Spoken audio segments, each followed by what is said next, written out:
तो अगली चीज जो है वह नंबर ऑफ फंक्शंस और नंबर ऑफ मैपिंग। रही बात इसका क्या जरूरत है, जैसे हमने बताया कि 1 मार्क्स वाले क्वेश्चंस या अभी जब आप पीवाईक्यू खोलोगे तो 2021-22 में ऐसे सवाल पूछ लिए गए हैं कि आप वैसे फंक्शंस बता दीजिए जो ऑन टू फंक्शन क्या है या फिर 1 फंक्शन है या टोटल नंबर ऑफ बाइजेक्शन कितने या टोटल नंबर ऑफ फंक्शन कैसे। तो उसको समझने के लिए मान लीजिए आप,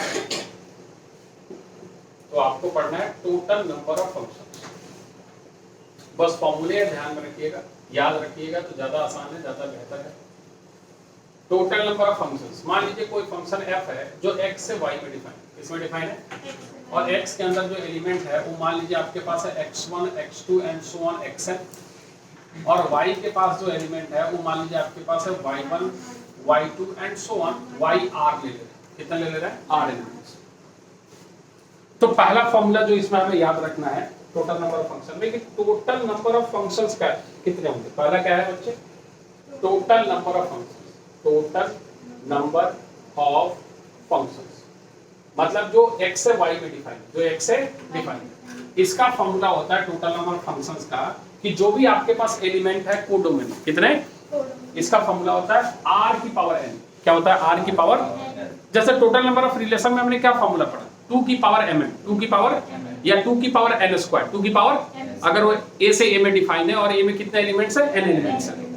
यहाँ कहता है r की पावर n, r की पावर n मतलब अगर नहीं समझ में आ रहा तो इसको ऐसे भी लिख सकते हैं, number of elements, number of elements in codomain, in codomain to the power number of elements in domain, number of elements इन।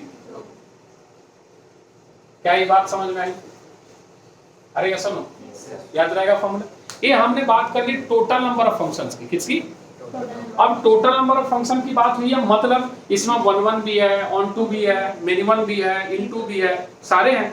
अब हम अलग अलग फंक्शंस के सेपरेट फॉर्मूले देख लेते हैं कि अगर हमसे अब टोटल नंबर ऑफ 1 फंक्शन पूछे, क्या पूछ रहे, टोटल नंबर ऑफ, समझिए दूसरा हम पढ़ रहे हैं total number of 1 function, total number of 1 function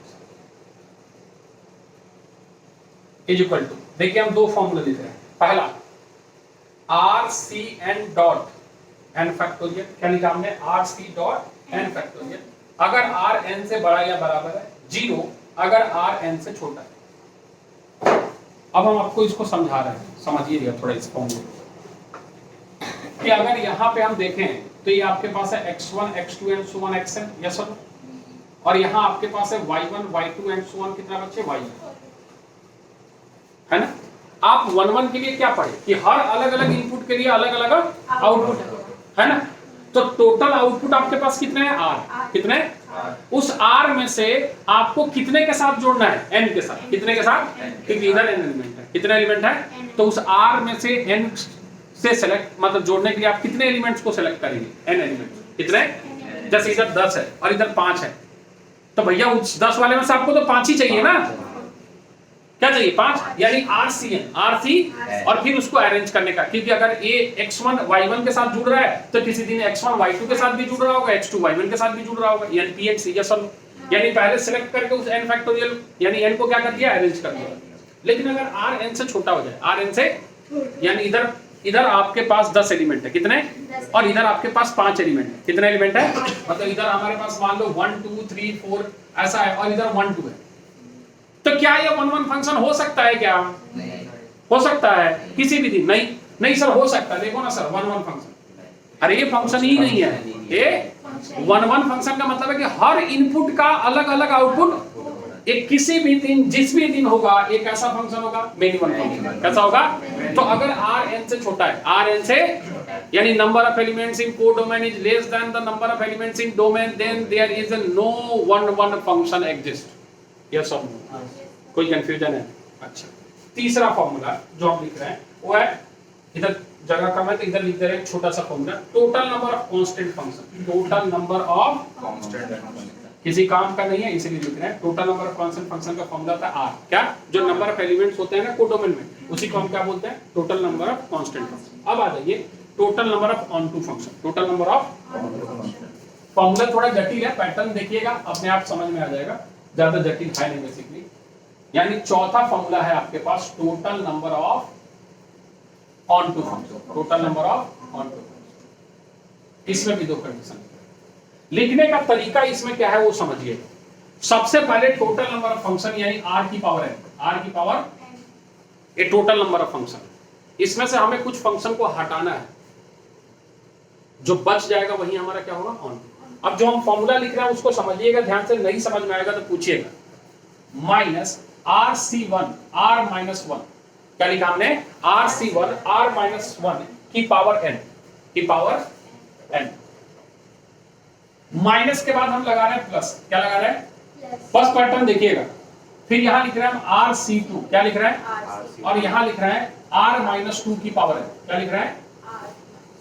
फिर हम यहां लिख रहे हैं माइनस आर सी थ्री, क्या लिख रहा है? अगला क्या होना है? आर माइनस थ्री की पावर। और फिर हम लिख रहे हैं प्लस आर सी फोर, तो आर माइनस फोर की पावर n, फिर माइनस एंड सो ऑन।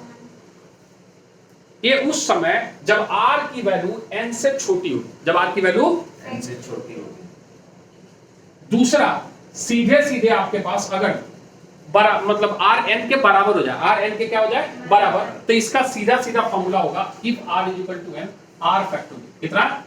और अगर r n से बड़ा हो जाए, r n से, तब इस केस में ऑन टू फंक्शन होगा जीरो, कितना होगा? अब रही बात कि सर ये कैसे आया, मत जाइएगा कैसे आया, बस फॉर्मूला दिमाग में रखिए। लेकिन हम फिर भी थोड़ा सा आपको समझाने की कोशिश कर रहे हैं इस वाले की मदद से। r is equal to n, r is equal to मतलब जितना एलिमेंट्स इधर है उतना ही एलिमेंट्स। तो पहले के पास कितने चॉइस? r चॉइस, कितने चॉइस? दूसरे के पास r minus one, r minus, और तीसरे के पास r माइनस टू, और r dot r minus one dot r minus to dot r minus three क्या देता है? r factorial. तो सर अगर r n से बड़ा हो गया तो 1 2, अरे हाँ, अगर नंबर ऑफ एलिमेंट्स को डोमेन में ज्यादा है, किसमें? को डोमेन में ज्यादा है, तो कुछ खाली रह गया, और जो खाली रह गया तो 1 2 फंक्शन, तो उस केस में आपका ये क्या हो जाएगा? जीरो। क्या हो जाएगा? जीरो। फिर आ गया इसका total number of into function, total number of इसी का जुड़वा भाई है, तो सीधे फॉर्मूला लिख लेते हैं total number of into function. कुछ नहीं करना है, इसी फॉर्मूले को r की पावर n को हटा देना है, यानी ऐसे लिख देना है r c1 r minus one की पावर n प्लस है, तो इसके बाद क्या लिखेगा? माइनस, क्या लिखेगा? Minus r c2 r minus two की power n plus r c3 r minus three की power n and so on, r less than equal to n के, इसके लिए r less than equal to n के लिए, और r greater than n के लिए ये हो जाता है r की पावर n। ठीक है, इनटू फंक्शन है, जो ऑन टू नहीं है वो क्या है? Into. r greater than n के लिए क्या हो जाएगा? अब रही बात की सर हमारे लिए काम की चीज क्या है? हमारे लिए काम की जिस पे स्टार लगा रहे हैं वही काम की चीज है।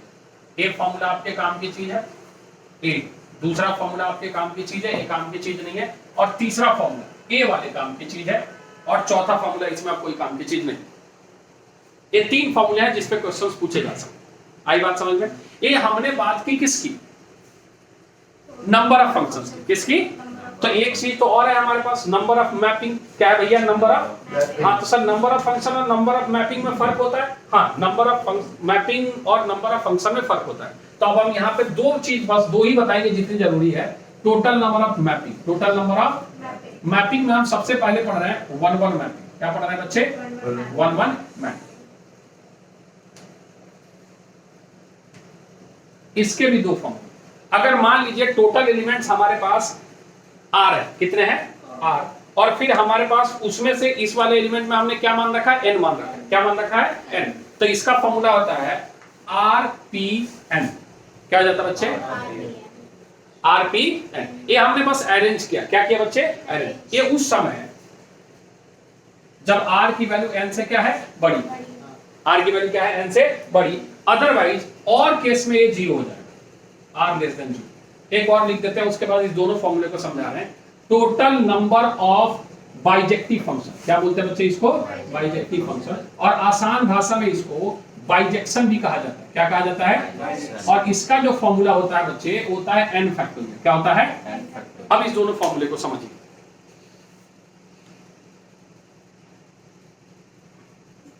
ये क्या है rpn? और फिर से एक बात बताइए कि हमने यहाँ पे ऐसे ड्रॉ किया, यहाँ आपके पास x1 है, x2 एंड सो ऑन, यहाँ पे आपके पास y1 है, y2 है एंड सो ऑन yr है, यहाँ क्या है? xn है ना।